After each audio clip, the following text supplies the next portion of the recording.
السلام علیکم ورحمۃ اللہ وبرکاتہ۔ سامعین و ناظرین، میں نبی رحمت صلی اللہ علیہ وآلہ وسلم کی احادیث آپ کی خدمت میں پیش کر رہا تھا۔ وہ احادیث جن میں آپ نے اپنے نواسا شہید کربلا امام حسین رضی اللہ تعالی عنہ کے ساتھ اپنی محبتوں اور چاہتوں کا اظہار فرمایا۔ جو حدیث مبارکہ میں ابھی آپ کی خدمت میں پیش کرنے لگا ہوں، یہ یزید بن ابی زیاد سے روایت ہے۔ وہ کہتے ہیں کہ خرج النبی صلی اللہ علیہ وآلہ وسلم من بیت عائشہ، نبی رحمت صلی اللہ علیہ وآلہ وسلم ام المومنین حضرت عائشہ صدیقہ رضی اللہ تعالی عنہا کے گھر سے نکلے اور فاطمہ الزہرا رضی اللہ تعالی عنہا کے گھر کے سامنے سے گزرے تو فسمع حسین یبکی، آپ نے سنا کہ حسین رو رہے ہیں، بچے تھے، رونے کی آواز آ رہی ہے۔ فقال علم تعلمی ان بکاءہ یؤذینی، آپ نے ارشاد فرمایا، اے فاطمہ کیا تم جانتی نہیں ہو کہ ان کا رونا مجھے تکلیف دیتا ہے؟ امام حسین جب روتے ہیں تو نبی رحمت صلی اللہ علیہ وآلہ وسلم فرما رہے ہیں مجھے اس سے تکلیف ہوتی ہے، اس لیے انہیں رونے نہ دیا کرو۔ تو یہ امام حسین کے ساتھ بچپن میں نبی رحمت صلی اللہ علیہ وآلہ وسلم کی محبت ہے۔ ابھی آگے جو چند احادیث میں آپ کی خدمت میں پیش کروں گا، ان کا موضوع یہ ہے کہ نبی رحمت صلی اللہ علیہ وآلہ وسلم واقعہ کربلا سے باخبر تھے۔ آپ کو علم تھا کہ 61 ہجری میں کربلا کے میدان میں کیا ہونے والا ہے، لیکن اس کے باوجود آپ نے صبر و تحمل کا مظاہرہ کیا اور سیدنا امام حسین رضی اللہ تعالی عنہ کے حق میں بھی دعا کی کہ الہ العالمین امام حسین کو حق کے راستے میں صبر کی توفیق دینا اور حق کے راستے میں جو یہ قربانیاں دیں ان کا بہترین اجر انہیں عطا فرمانا۔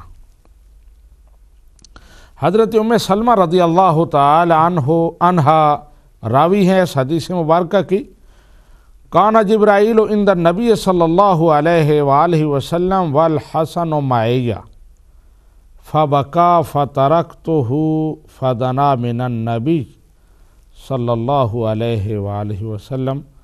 حضرت ام سلمہ کہتی ہیں کہ جبرائیل علیہ السلام نبی کریم صلی اللہ علیہ وآلہ وسلم کے پاس حاضر تھے، حسین وہاں موجود تھے اور میں ان کی نگرانی کر رہی تھی، ان کی لک آفٹر کر رہی تھی۔ پھر میں نے انہیں کسی وجہ سے چھوڑ دیا تو وہ نبی کریم صلی اللہ علیہ وآلہ وسلم کے پاس چلے گئے۔ تو حضرت جبرائیل نے جب دیکھا کہ امام حسین نبی کریم صلی اللہ علیہ وآلہ وسلم کے پاس آئے ہیں اور نبی کریم صلی اللہ علیہ وآلہ وسلم ان سے محبتوں کا اظہار کر رہے ہیں، تو وہ عرض کرنے لگے اتحبہ یا محمد، اے پیغمبر اسلام کیا آپ اس بچے سے محبت کرتے ہیں، اس نواسے کو بہت پسند کرتے ہیں؟ فقال نعم، تو نبی رحمت صلی اللہ علیہ وآلہ وسلم نے جواب دیا ہاں میں حسین بن علی سے محبت کرتا ہوں۔ فقال ان امتک ستقتلہ، نبی رحمت صلی اللہ علیہ وآلہ وسلم نے جب یہ ارشاد فرمایا کہ مجھے ان سے محبت ہے تو حضرت جبرائیل کہنے لگے کہ یا رسول اللہ صلی اللہ علیہ وسلم آپ کو اس سے بڑی محبت ہے، لیکن یہ عجیب حادثہ ہوگا کہ کل آپ کے نام نہاد امتی وہ ان کو قتل کر دیں گے۔ ایسے بد نصیب لوگ جن کا دعویٰ ہوگا کہ وہ آپ کی امت میں ہیں، لیکن وہ امام حسین کو قتل کریں گے۔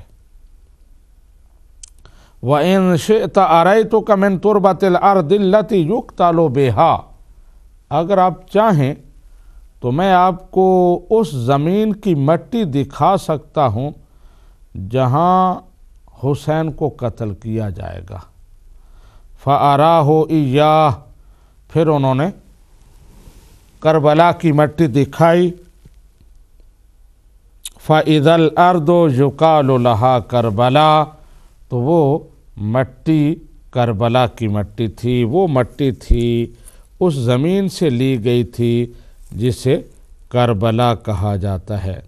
اسے امام طبرانی نے اس حدیث کو روایت کیا ہے۔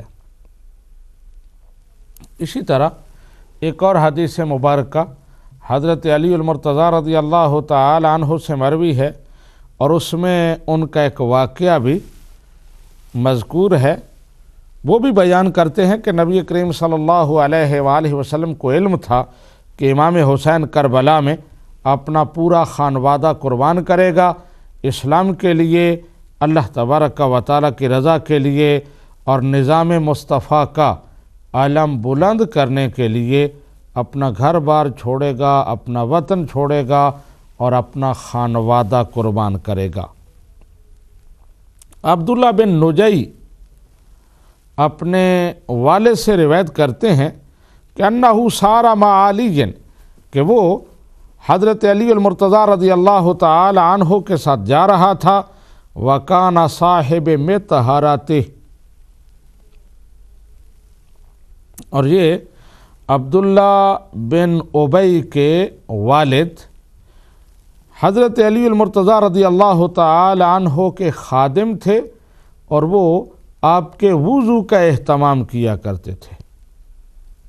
وہ لوٹا اور پانی جو آپ کے لیے کہ وضو کے لیے استعمال ہوتا تھا، اس کی ڈیوٹی ان کی تھی۔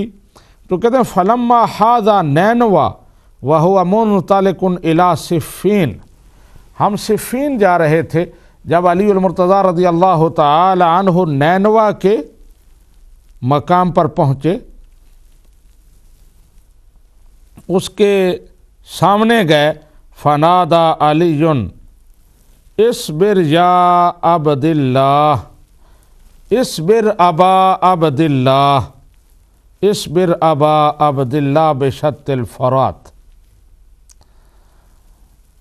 حضرت علی المرتضیٰ رضی اللہ تعالی عنہ نینوا کی طرف منہ کر کے بلند آواز سے کہنے لگے، اے ابو عبداللہ، اے حسین، اے میرے بیٹے، فرات کے کنارے پر صبر کا مظاہرہ کرنا، وہاں کمزوری نہ دکھانا، بلکہ جرأت و بہادری اور ہمت اور حوصلے کے ساتھ حق کے راستے میں آنے والی تکلیفیں برداشت کرنا۔ قلت وماذا، راوی کہتے ہیں کہ میں نے کہا، اے علی المرتضیٰ، یہ کیا، اب کیا کہہ رہے ہیں؟ ابو عبداللہ کیوں صبر کرے، وجہ کیا ہے؟ قال، تو علی المرتضیٰ رضی اللہ تعالی عنہ نے جواب دیا، دخلت علی النبی صلی اللہ علیہ وآلہ وسلم ذات یوم وعیناہ تفیضان، کہتے ہیں ایک دن میں نبی رحمت صلی اللہ علیہ وآلہ وسلم کے پاس حاضر ہوا تو آپ کی آنکھوں سے آنسو بہہ رہے تھے۔ قلت یا نبی اللہ، میں نے کہا اے اللہ کے نبی، اغضبک احد ما شان عینیک تفیضان، یا رسول اللہ صلی اللہ علیہ وسلم، کیا آپ کو کسی نے دکھ پہنچایا ہے، تکلیف پہنچائی ہے؟ کیا وجہ ہے، آپ رو کیوں رہے ہیں؟ تو نبی رحمت صلی اللہ علیہ وآلہ وسلم نے جواب دیا، بل قام من عندی جبریل قبل، اے علی المرتضیٰ، نہ مجھے کسی نے تکلیف پہنچائی ہے، نہ مجھے کوئی اور پریشانی ہے، اصل واقعہ یہ ہے کہ ابھی ابھی جبرائیل میرے پاس سے گئے ہیں۔ میرے رونے کی بیک گراؤنڈ اور میرے رونے کا سبب یہ ہے کہ ابھی ابھی